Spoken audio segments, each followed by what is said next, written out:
Assalamualaikum warahmatullahi wabarakatuh. Salam sejahtera untuk kita semua. Baik para Tribuners dan Sobat Warta Kota, siang hari ini kita akan berbincang-bincang dengan Bapak Iwayan Made Kusuma selaku Direktur PT Kesuma Agung Selaras. Baik, untuk itu kita bicara apa? Kita temui langsung Pak Wayan. Selamat siang Pak Wayan. Siang Mas Andi. Selamat siang. Assalamualaikum. Waalaikumsalam Mas Andi. Iya Pak Wayan, saya manggil Pak Wayan ya? Iya, makasih. Ya Pak Wayan, kalau bicara tentang properti nih Pak, ya, ada beberapa hal yang mungkin nanti saya tanyakan nih Pak Wayan. Siap. Pertama, kenapa sih Bapak memilih bisnis ini? Ya, makasih Mas Andi. Makasih sudah hadir di Marketing Gallery PT Kesuma Agung Selaras di Perumahan Geraha Laras Sentul. Bisnis properti ini adalah bisnis yang never ending bahasa orang yang duluan berkecimpung di dalam bisnis properti ini. Jadi sepanjang ada pertambahan penduduk, apalagi kalau boleh saya share sedikit berdasarkan data statistik sekarang backlog, jadinya orang yang tidak punya rumah tuh hampir 12,5 juta orang. Nah, kita masarin hanya 500 unit, masa tidak bisa? Jadi menurut saya ini bisnis yang akan terus bertumbuh, terus ada sepanjang kita konsisten memberikan servis kepada calon konsumen kita. Oke, sudah lama Pak berkecimpung di sini dan apa sih yang melatar belakangi? Mungkin Bapak punya sesuatu hal yang dulu pernah gagal dan sebagainya. Siap. Jadi bisnis properti ini adalah bisnis yang multidimensi. Berdasarkan penelitian ada 174 bisnis yang terkait dengan bisnis properti ini. Jadi satu bisnis properti dari genteng, dari atap lah, dari atas kita lihat genteng, aluminium, baja ringan, kaca, keramik, granit, batu kali segala macam. Jadi ini adalah bisnis yang menyangkut padat modal dan padat karya. Orang diperlukan banyak untuk mengerjakan rumah itu sampai selesai. Modal yang diperlukan sampai dari membeli tanah sampai jual beli rumah itu sendiri sangat besar. Jadi ini perlu interdisiplin ilmu untuk bisa memanage dengan baik. Nah, kalau basically Pak Wayan sendiri apa? Saya izin. Nyambung nggak? Izin Mas Andi. Jadi memang dalam perjalanan saya backgroundnya, ya saya pernah kuliah di manajemen di UI, saya pernah kuliah administrasi sampai S2 di UI. Saya basicnya adalah akuntan, saya auditor negara, saya dikuliahin oleh negara. Ini cara saya untuk berkontribusi kepada negara dengan membangun negeri ini. Jadi perjalanan hidup saya sangat panjang. Saya SMP sudah pernah nyambi jadi kenek untuk tukang tukang bangunan. Jadi saya tahu bagaimana ngaduk. Itu tahun berapa Pak? Tahun berapa? Mungkin sebelum kuliah atau masih kuliah? Masih SMP, mas tahun 80, 81, 82-an mungkin. Saya mengalami, saya malah curi-curi jadi menikmati hari libur saja. Saya ikut-ikutan teman, ikut jadi kenek gitu. Jadi saya tahu proses pengerjaannya. Singkat cerita, saya keluar dari auditor negara, saya bekerja di perusahaan kontraktor nasional. Kita punya kontrak sampai ke Timur Tengah, sampai ke Curaçao di Amerika Latin, di mana-mana lah. Saya prajurit karir di situ ngabdi selama 15 tahun. Jadi saya tahu pekerjaan konstruksi itu. Nah, akumulasi dari pengetahuan dan skill saya itu saya terapkan di bidang properti ini. Jadi tidak hanya sekedar tiba-tiba di properti, tidak seperti itu. Ada perjalanan panjangnya Mas Andi untuk saya menekuni bisnis properti ini. Oke Pak, bicara bisnis properti nih Pak, ini kan perkembangan teknologi saat ini sudah semakin canggih lah. Betul. Bagaimana Bapak menyikapinya? Apalagi digitalisasi ini kan sebuah keniscayaan lah. Mau tidak mau ya kita harus mengikuti gitu. Betul. Gimana Pak tanggapan Pak Wayan? Terima kasih Mas Andi. Kami sangat diberkahi dengan perkembangan teknologi. Saya tidak terbayang bagaimana kita mengelola dua perumahan yang menurut saya cukup besar skalanya. Satu kita punya 18 hektar, satu lagi kita hampir 20 hektar. Bagaimana membangun, mengurus izin segala macam kalau teknologinya masih belum secanggih sekarang. Kami terus terang sampai membuat satu bagian, satu departemen hanya untuk marketing communication. Bagaimana menggunakan khusus ya Pak ya? Khusus bagian itu hanya menggunakan teknologi untuk memudahkan penjualan, untuk membranding produk kami, untuk bagaimana menyamakan satu dengan lain, sehingga itu merupakan bagian dari sistem informasi manajemen di kami. Jadi kita pakai itu teknologi, tidak hanya teknologi untuk beriklan, tidak. Sebab kita mau perusahaan ini survive, jalan ke depan, tapi update dengan teknologi. Nah, kalau marketnya Pak, pasar dari PT KAS ini apa? Market apakah generasi Y atau Z yang saat ini milenial atau seperti apa? Mungkin kan biasa kalau milenial ini kan ngelihat harganya. Dan biasanya kalau di Gidigetel itu kalau ngelihat, wah kayaknya boleh nih untuk usia yang 30 sampai 35 biasanya sih. Betul. Nah itu gimana Pak tanggapan Bapak? Kita PT KAS ini diberkahi sekali. Kita punya 2 lokasi di sini, yang lokasi yang super premium di Geraha Laras Sentul ini. Ada lokasi kelas 2 kami namanya Grias Laras. Kita selalu desain kemudian produk kita sesuaikan dengan perkembangan teknologi. Kami ambil contoh. Di sini kita sekitar 6 bulan lalu kita announce produk baru kita itu dengan tambahan solar panel. Jadi tenaga matahari, tenaga surya. Pakai listrik ya Pak? Untuk bahan baku listrik dan smart home. Nah, jadi kita nyasar dan lumayan respon pasar cukup positif. Dan kita tidak mau berhenti di situ. Ke depan kita akan terus mengembangkan produk-produk baru kita. Kita menyesuaikan dengan perkembangan teknologi. Nah, kalau harganya Pak? Harga kita boleh dibilang sangat bersaing. Kita banyak survei sebelum, jadi tim pemasaran kami melakukan banyak sekali survei untuk penetapan harga. Kita penetrasi memasuki pasar itu di sisi mana. Jadi kami harus mendapatkan pangsa pasar yang sesuai dengan bidang kami. Alhamdulillah menurut saya sih perkembangan kita 7 tahun terakhir ini kita masuk 20 developer nasional di BTN. Itu sesuatu, bukan 20 besar ya? 20 besar. 20 besar. Makanya kami di BTN itu masuk kategori developer prima. Apa tuh Pak? Artinya kemudahan. Jadi makanya nanti mungkin bisa kita bahas sedikit. Konsumen yang beli rumah di kami dapat kemudahan dalam proses pengajuan dokumennya, berkas. Nggak jelimet ya Pak ya? Nggak jelimet, dipermudah. Kemudian bunga juga beda. Karena kami dianggap konsisten memberikan produk dan service kepada calon konsumen kami maupun kepada pihak bank. Jadi mereka ada sedikit garansi dari kami sehingga dia berani memberikan tingkat suku bunga maupun proses yang jauh lebih mudah daripada developer pada umumnya. Berapa Pak interest rate-nya Pak? Interest rate sekarang sekitar 4,75. 4,75 ya. Ada kadang-kadang event tertentu kami subsidi. Itu flat atau mengikuti nanti dia biasanya flat selama 3 tahun atau flat selama 5 tahun.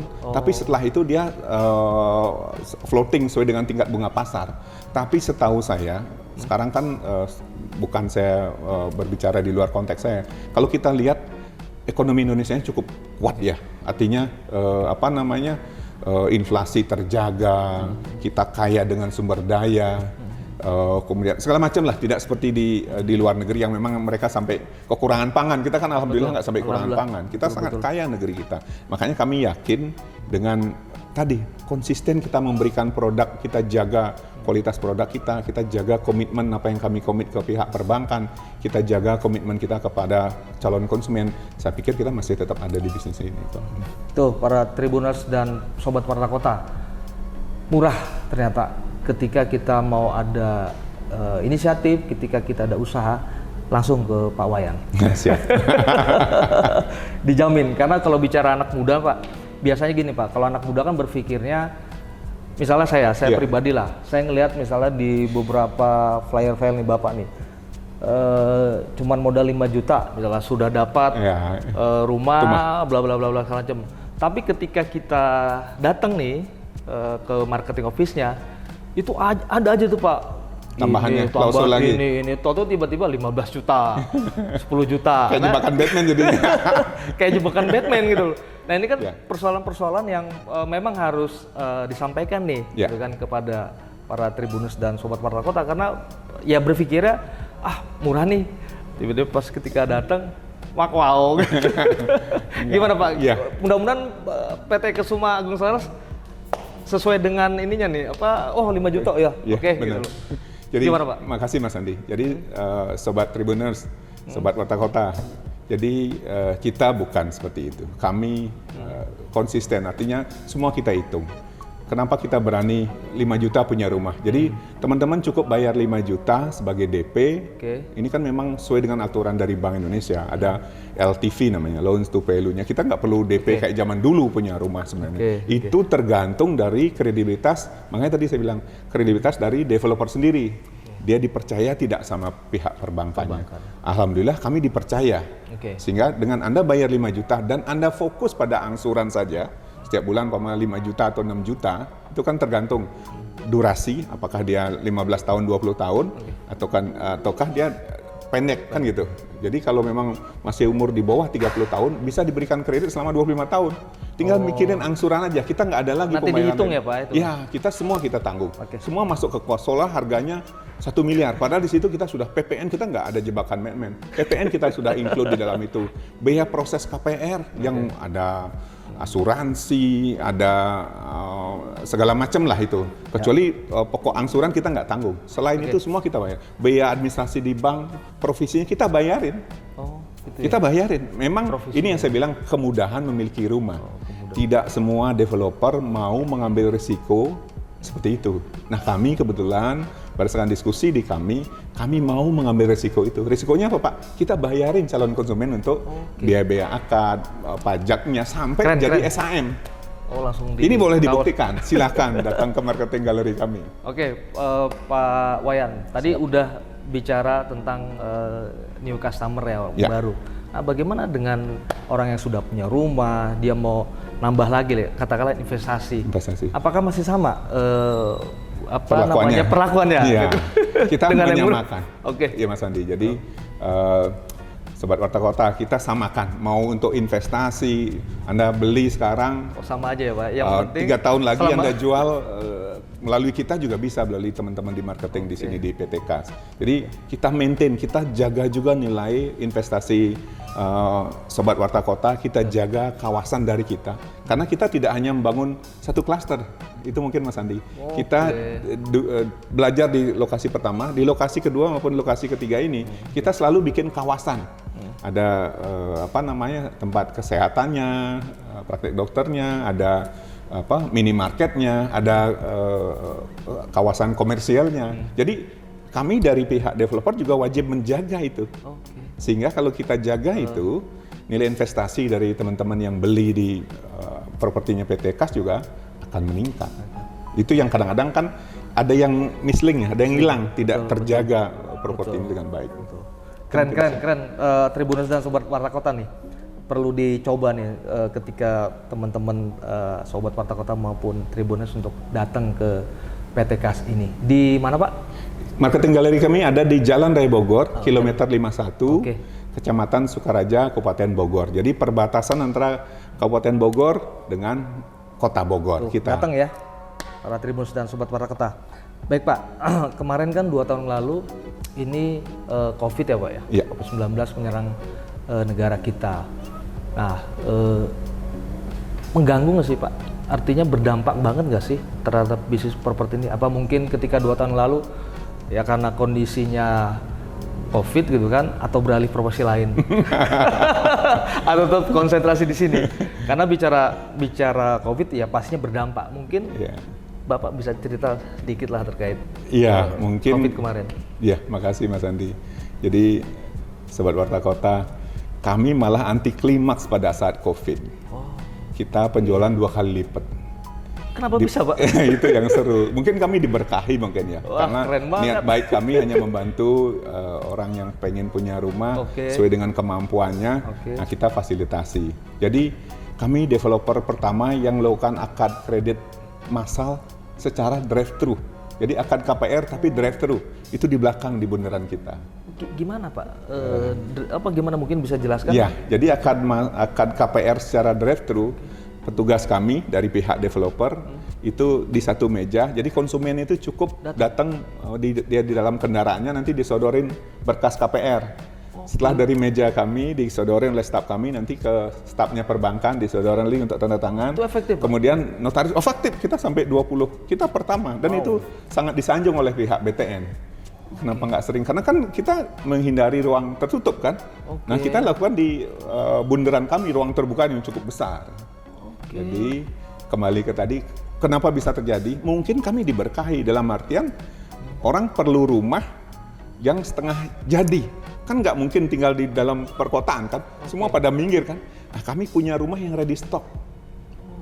Jadi pada saat kemudian kita juga difasilitasi oleh pemerintah dengan pemberian PPN ditanggung oleh pemerintah. Jadi orang beli rumah tanpa kena PPN, kasarnya seperti itu. Kita bisa tekan harga, kita kasih gimmick fasilitas kepada calon konsumen. Berapa tadi Pak terjual saat COVID? Saat COVID kita Bisa sampai jual berapa tuh Pak? kalau secara pembukaan hampir 2 kali lipat. Sebelumnya kita hanya sekitar 60 miliar.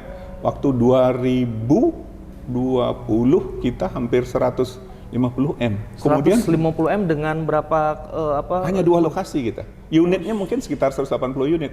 Kemudian di 2 2020 lokasi di Gras Larasnya, di Gerias Laras sama di Geraha Laras Sentul. Oh, keren banget. Iya, jadi 2021 kita nyerahkan rumah ke konsumen itu pada saat COVID lagi puncak dan akan melandai, itu sekitar 300 unit rumah kita serahkan. Tapi kondisi gitu masyarakat Ada, Iya, Mas. banyak. Jadi mungkin itu ya, kita analisa juga kenapa bisa terjadi kan gitu. Mungkin karena kami terlalu nekat pada saat orang lain, developer karena itu kantornya di Jakarta, jadi ditutup, work from home. Kita kan di tempat terbuka, kita di pinggiran, kita tetap masuk. tapi tetap prokes ya Pak ya? Tetap kita prokes. Pakai kita sarung prokes. tangan, segala pakai macam, masker ya gitu ya. masker. Kami malah fasilitasi karyawan kami berikan vitamin setiap minggu. Apa tuh Firman? Vitamin A, B, C, Oh, D. saya pikir ada bonus. Oh enggak, bonus tentu kalau mereka Pasti. penjualan. Oke. Bonus tetap jalan. Itu kan sesuai dengan ada aturan mainnya. Target pasti dapat Pasti bonus. dapat bonus. Kemudian kita jalan-jalan, Mas Andi. Oke. Jadi 2020 kalau nggak salah kita jalan-jalan ke Malang, 2021 kita jalan-jalan ke Dieng. Semua karyawan Pak? Semua karyawan. 2022 kita jalan ke Bali. Ini terus story Sekalian nanti. mudik ya? Saya setiap bulan mudik. Oh setiap bulan? Setiap bulan. Karena rumah di Bali juga Iya Pak ada ya? juga. Jadi itu bagian dari healing Oke, saya. siap. Biar menjaga energi saya tetap prima. Nah Pak, tadi udah bicara COVID. Mungkin Bapak dulu di UI di Fakultas apa Pak? Saya di UI dulu di Fakultas Ekonomi Nice. Manajemen. Nah, bicara ekonomi nih Pak. Ya. Ini kan resesi ekonomi global nih Pak ya. Ya. Ini kemungkinan di 2023 pernah ada statement dari Bu Menteri juga, mungkin senior Pak Wayan ya, Iya, Bu Sri Bu Mulyani. Sri Mulyani. Gimana menurut Pak Wayan menyikapi resesi global ini gitu? Akan berpengaruh nggak sih Pak? Karena kan ya mungkin Bapak paham lah di kita kan kondisi seperti ini ya, apa-apa naik, BBM naik gitu kan. Iya. Ini kan jadi persoalan juga. Betul. Nah, gimana Bapak menyikapi hal tersebut? Ya, terus terang kita di developer ini kan tadi saya bilang bisnis yang paling kompleks ya, modal besar, tenaga juga banyak. Kalau menurut saya di 2023 sekarang sudah mulai kerasa, ini akan sedikit ada penurunan ekonomi.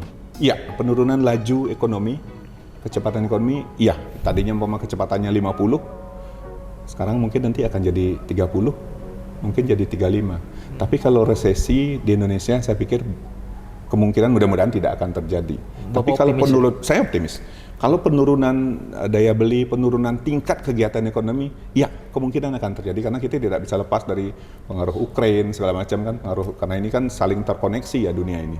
Tapi tadi Indonesia ini sangat diberkahi. Kita punya sumber daya yang banyak, kita punya orang itu yang jadi potensial kan sabar kami kan. Masih ada kebutuhan untuk rumah. Kemudian saya lihat juga dari pemerintah bagaimana menyiasati mitigasinya biar tidak terjadi. Saya lihat mereka orang-orang pintar, mereka orang-orang hebat.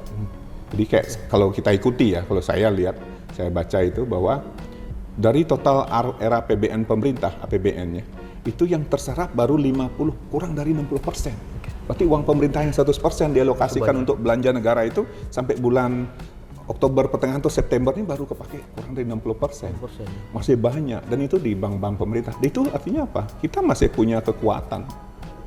Itu kalau saya lihat lain dengan negeri lain kan dia punya uang tapi kegiatan ekonominya enggak karena sumber daya kayak kebutuhan makannya kebutuhan rotinya berasal dari tempat lain dia terhambat kan. Kalau kita kan mau singkong, ubi, padi kita bisa produksi dalam negeri. Jadi kekuatan ekonomi dalam negeri kita cukup kuat kuat ya Pak. kuat. Itu yang jadi kalau saya berharap mudah-mudahan resesi tidak terjadi. Kalaupun ada perlambatan, tentu kami harus mitigasi di sisi mana, di sektor mana kami masih tetap bisa bergerak. Seperti itu Mas Andi. Keren. Makasih Mas Andi. Nah, satu lagi nih, Pak, sebelum apa sih harapan Pak Wayan ke depan terkait bisnis properti ini? Apa mungkin akan mengembangkan bisnis lain atau tetap fokus di properti ini? Ya, yang pertama saya jawab kalau kami hanya mau fokus di bisnis properti. Saya tidak tertarik, pengalaman saya, umur saya udah katanya 55 sekarang, saya sudah terlanjur seneng cinta di bisnis properti ini. Yang butuh kesabaran, kita harus konsisten memberikan nilai tambah pada produk apa yang kita buat. Harapan saya bisa transfer knowledge, apa yang saya tahu, apa yang saya pahami, pengetahuan saya semaksimal mungkin kepada anak buah saya, kepada member dari PT KAS ini. Karena saya lihat mereka cukup militansi, dedikasinya sangat bagus. Jadi sayang kalau tidak saya bisa transfer apa yang saya tahu, pengalaman kerja saya kepada mereka semua. Jadi suatu saat saya berharap saya tetap sebagai coaching dari PT KAS ini, tapi tidak setiap hari saya terlibat. Mudah-mudahan itu berhasil. Satu lagi Mas Andi, harapan saya kepada pemerintah. Jadi sektor properti ini adalah yang padat, sangat padat karya. Kami di sini mungkin ada sekitar 7 kontraktor. Itu kita saat pandemi satu kontraktor bisa 100 sampai 200 orang. Jadi kita, ya kadang-kadang begitu masuk di bisnis properti ini, masalah keuntungan itu ya itu wajib. Tapi kadang-kadang bukan itu jadi penggerak utama kami untuk tetap konsisten jalan. Kita kalau lihat ke belakang orang kerja, pertanyaan saya kepada buruh atau tukang itu hanya satu, gimana Mas, gajian lancar nggak? Alhamdulillah Pak, gajian lancar. Saya udah seneng itu, karena kita bisa, bukan kita tapi kita bisa memberikan penghidupan ke orang itu sesuatu. Betul. Bayangkan satu lokasi ya, kita sekian banyak orang yang kerja, 2 lokasi. Nah ini menurut saya pemerintah perlu juga, kalau memang mau menggerakkan ekonomi, pemulihan ekonomi nasional pasca COVID dan segala macam ini, kita diberikan insentif. Insentifnya nggak muluk-muluk, mungkin yang sudah efektif pernah dilakukan, contoh PPN ditanggung pemerintah. Itu sangat efektif, karena kita bisa dengan porsi, katakanlah pemerintah berkorban hanya 1 triliun, tapi dari 1 triliun ini, itu dampak ekonomi yang dihasilkan dari sektor properti ini, ratusan kali. Dan nanti toh juga pada endingnya kita bayar PPH kok. Dari kegiatan ekonomi masyarakat yang tetap berjalan. Itu yang pertama. Yang kedua, konsistensi dari aturan pemerintah. Kami sangat berharap, kami sudah melalui asosiasi ke saluran-saluran yang kami miliki. Artinya konsisten apa? Kadang-kadang sinkronisasi antara perubahan IMB ke PBG. Kadang-kadang mohon maaf, teman-teman di pemerintah daerah nggak siap. Sehingga stuck ini bisnis properti ini. Kita nggak bisa akad dengan perbankan karena belum keluar PBG-nya pengganti IMB. Itu apa masalah mereka, Pak? Kan itu kalau masih IMB kan ada retribusi yang harus kita bayar ke pemerintah daerah. Begitu aturan itu jadi PBG, retribusinya ini belum pas, harus melalui yang DPRD lah segala macam. Sekarang sudah agak mengerucut. Itu yang satu. Yang kedua ada namanya LSD, lahan sawah dilindungi. Kita sudah pembebasan lahan, kita mau olah, kita ajukan izin, kita mau bikin IMB, PBG-nya, tiba-tiba masuk antara konsistensi antara BPN dan PUPR atau tata ruang. Jadi di sini masuk lahan sawah dilindungi, padahal data di sini enggak. Nah ini maksud saya perlu konsistensi lah, sehingga kita juga sebagai pengusaha, sebagai pelaku bisnis ini kan bukan hanya untuk diri sendiri, untuk orang yang ikut kerja sama kita. Betul. Jadi mudah-mudahan dengan perbincangan ringan seperti ini nyampe ke pemerintah. Jadi pemerintah juga, kita bukan untuk diri sendiri aja kok. Kita juga bagian dari NKRI ini untuk memajukan negeri. Betul. Itu Mas Andi. Keren. Terima kasih Mas Andi. Oke, para Tribuners dan Sobat Warta Kota, tadi sudah dijelaskan, dijabarkan oleh Pak Wayan. Mudah-mudahan pihak pemerintah, dalam hal ini pemerintah Kota Kabupaten Bogor, bisa menyikapinya dengan bijaksana. Kan begitu? Makasih. Wayan. Amin. Ya, oke, Tribuners dan Sahabat Warta Kota, gitu bincang Bogor kita kali ini. Mudah-mudahan bermanfaat. Sampai jumpa lagi. Wabillahi taufiq walhidayah. Wassalamualaikum warahmatullahi wabarakatuh. Waalaikumsalam warahmatullahi wabarakatuh. Jangan lupa subscribe ya.